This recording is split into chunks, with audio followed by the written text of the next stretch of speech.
The Northwest government, in collaboration with several NGOs, is leading a march against gender-based violence and femicide in Mahikeng this morning.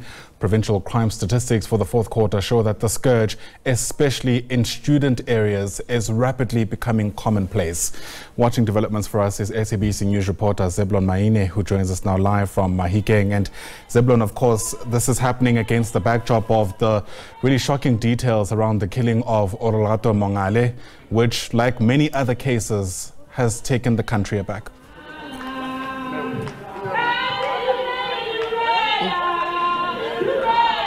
Right, it seems Zebilon Maine is not able to hear us, and that might have to do with the singing that's taking place at that particular venue in Mahikeng. We'll try to re-establish that connection with him to try to get a sense of the nature of this particular march. And Zebilon, I'm hoping you're able to hear us now. Take us through what some of the sentiments that are being shared there are. Yes, indeed, Ayanda, we are here at Mahikeng, where you'll understand that the provincial government has organized a men's march against gender-based violence, and we are here at Mahikeng Stadium. But to get more clarity with regards to this, we are going to talk to the MEC of Community Safety and Transport Management in the Northwest with regards to this march. But prior to for the marchers to arrive here, they started in Muntiwa Stadium, which is 3 to 4 kilometers away from where we are. But let's bring into our conversation the MEC, as I have alluded earlier on. MEC Vessels Moreng, thanks very much for joining us. We understand that our country is having a crisis of gender-based violence. Just take us through as to what prompted the provincial government to have this kind of a march, and also in relation to the statistics that were yesterday by the South African Police Service in the province. No, thank you very much. This is a call made by the Premier. You'll recall in his address to the province, through the State of the Province address, he did raise gender-based violence as one of the priority crimes. You'll recall we've got 4 priority crimes in the province: gender-based violence, illicit mining, and then drugs, as drug abuse and gangsterism, as well as stock theft. Now we are tackling them one by one. The stats we got yesterday that I was speaking to the province with regards to, they indicate that we have recorded a decline of 4.8% in as far as rape-related crimes is concerned. But that that must not make us complacent or make us to celebrate. The war to end gender-based violence, it is very far. We are calling upon everyone to stand up. It is for that reason that the Premier today, through MEC of Social Development, has convened all men in the province to come and sit down and discuss, because the stats indicate to us that men in the main, they are perpetrators. We are not ruling out the fact that women, they are also perpetrators of gender-based violence. But let's speak the truth. The truth is, men in their majority, they are perpetrators of gender-based violence. Something we should not be proud of as government, something we should not be proud of as men.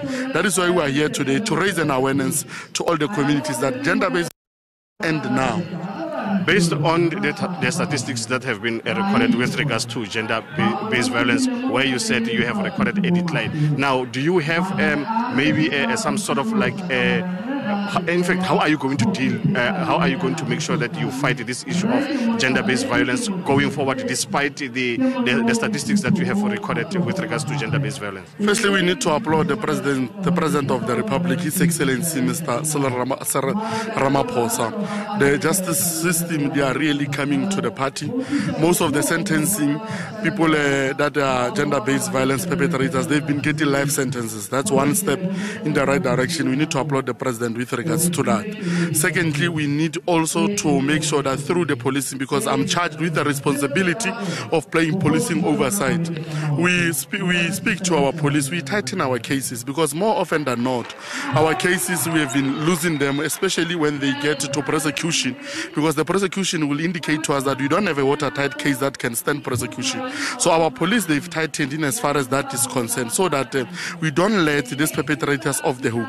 The most important issue that communities have raised it to me, including the police, they've indicated to me that, MEC, please speak to the victims of gender-based violence. More often than not, once we have made a progress with regards to prosecution of the case, we will be told by a victim that we need to withdraw the case. There's nothing we can do. We are powerless with regards to that.